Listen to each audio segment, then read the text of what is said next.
Silchar news 24 এ আপনাদেরকে স্বাগতম জানাই। আজ হলো 11 মার্চ মঙ্গলবার। আজকের কয়েকটি বিশেষ গুরুত্বপূর্ণ খবর নিয়ে আসলাম। আজকের প্রথম খবরটি হলো রেশন কার্ড থাকা সকলদের জন্য এসেছে একটি ভালো খবর। রাজ্যে যদি আবার বিজেপির সরকার আসে তাহলে রেশন কার্ড থাকা রাজ্যের প্রতিটি পরিবারদেরকে রেশন কার্ডের বিনামূল্যের চালের সঙ্গে ডাল, চিনি, লবণ এবং মিঠা তেল ও আধা কেজি করে চা পাতা প্রদান করা হবে বলে ঘোষণা মুখ্যমন্ত্রী ডক্টর হিমন্ত বিশ্ব শর্মার।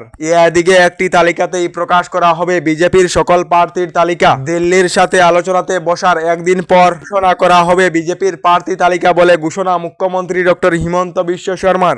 এদিকে আসন্ন বিধানসভা নির্বাচন সম্মুখে রেখে মুখ্যমন্ত্রী ডক্টর হিমন্ত বিশ্ব শর্মার বৃহৎ ঘোষণা। মুখ্যমন্ত্রী জানিয়েছেন যে সকল মহিলারা এবার মুখ্যমন্ত্রী মহিলা উদ্যমিতা প্রকল্পের অধীনে 10,000 টাকার চেক লাভ করেছেন, এই সকল মহিলাদেরকে আগামীবার দেওয়া হবে 25,000 করে টাকা। এবং মুখ্যমন্ত্রী আত্মনির্ভর অসম অভিযানের অধীনে রাজ্যের 10 লাখ যুবক যুবতীদেরকে দেওয়া হবে 2 লাখ করে টাকা বলে ঘোষণা মুখ্যমন্ত্রী ডক্টর হিমন্ত বিশ্ব শর্মার। আবার অসমের মুখ্যমন্ত্রী হিসাবে আপনারা কাকে দেখতে চান কমেন্টে নিশ্চয় জানাবেন।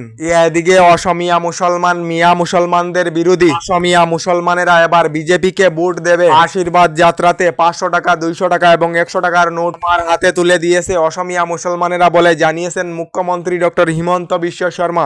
এদিকে শিশু চুরি সন্দেহে গ্রেফতার করা হয়েছে এক মহিলাকে। চকলেট এবং চিপস দিয়ে শিশুকে অপহরণের চেষ্টা মহিলার। রাজ্যের হাতিগাঁও থানাতে কুচবিহারের এক মহিলাকে গ্রেফতার করা হয়েছে বলে খবর এসেছে।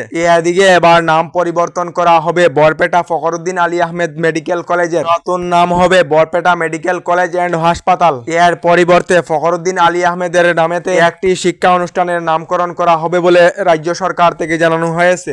এদিকে আগামী 16 অথবা 17 মার্চেতে প্রকাশ করা হবে বিজেপির প্রথম প্রার্থী তালিকা। সামাজিক মাধ্যমে ঘোষণা মুখ্যমন্ত্রী ডক্টর হিমন্ত বিশ্ব শর্মার। এদিকে অসম বিধানসভা নির্বাচন নিয়ে সামাজিক মাধ্যমে ভুয়া খবর প্রকাশ করা হয়েছে। বর্তমানে ভারতের নির্বাচন কমিশন অসমের নির্বাচনকে নিয়ে কোনো ধরনের তারিখ ঘোষণা করেছে না। ভুয়া খবর প্রচার করা থেকে বিরত থাকার আহ্বান রাজ্যের মুখ্য নির্বাচনী বিষয়ের তরফ থেকে জানানো হয়েছে।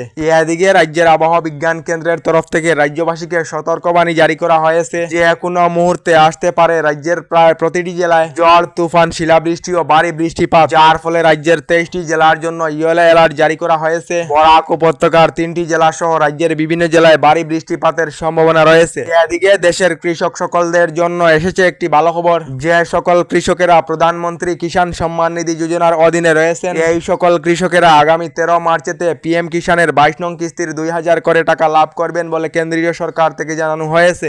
এদিকে রাজ্যের লাখ লাখ মহিলাদের জন্য এসেছে একটি ভালো খবর। রাজ্যের যে সকল মহিলারা রাজ্য সরকারের অরুণোদয় প্রকল্পে অন্তর্ভুক্ত রয়েছেন, এই সকল মহিলাদেরকে গতকাল 10 মার্চ অসম সরকার থেকে এককালীন 9,000 করে টাকা দেওয়া হয়েছে। অসমের প্রায় 40 লক্ষ মহিলাদেরকে অরুণোদয় প্রকল্পের মাধ্যমে এককালীন 9,000 করে টাকা দেওয়া হয়েছে। এদিকে এবার বৃদ্ধি করা হবে অরুণোদয় প্রকল্পের টাকা। শীঘ্রই 1250 টাকা থেকে বৃদ্ধি করা হবে। এখনো রাজ্যের 10% মহিলায় লাভ করছেন না অরুণোদয় প্রকল্প, যার জন্য আগামীতে রাজ্যের প্রতিটি পরিবারের মহিলাদেরকে অরুণোদয় প্রকল্পে অন্তর্ভুক্ত করা হবে বলে ঘোষণা মুখ্যমন্ত্রী ডক্টর হিমন্ত বিশ্ব শর্মার। গতকাল আপনারা অরুণোদয় প্রকল্পের মাধ্যমে 9,000 করে টাকা লাভ করেছেন না কমেন্টে নিশ্চয় জানাবেন। এদিকে আগামী 13 মার্চ আবার অসম সফরে আসবেন দেশের প্রধানমন্ত্রী নরেন্দ্র মোদী। 2 দিনের ভ্রমণ সূচিতে অসমে আসবেন দেশের প্রধানমন্ত্রী নরেন্দ্র মোদী। আগামী 14 মার্চেতে বরাক উপত্যকায় এসে বরাপানি 5 গ্রাম হাইওয়ে এক্সপ্রেসের শিলান্যাস করবেন বলে খবর এসেছে। এদিকে এখনো পর্যন্ত সরকারি গড় লাভ না করা সকলের জন্য এসেছে একটি ভালো খবর। রাজ্যে নতুন করে আরো 30 লাখ পরিবারেরা লাভ করিবেন নতুন সরকারি গড়। ইতিমধ্যে প্রস্তুত করা হয়েছে সরকারি গড়ের নতুন হিতাধিকারীর তালিকা। প্রথম পর্যায়ে জিওট্যাগিং সম্পূর্ণ হওয়া প্রায় 3,25,000 লোকেরা শীঘ্রই নতুন সরকারি গড় লাভ করবেন বলে ঘোষণা রাজ্যের মুখ্যমন্ত্রী ডক্টর হিমন্ত বিশ্ব শর্মার। আমাদের ডেইলি খবরগুলি ভালো লাগলে আমাদের ভিডিওতে লাইক দিয়ে চ্যানেলটিকে সাবস্ক্রাইব করে নেবেন।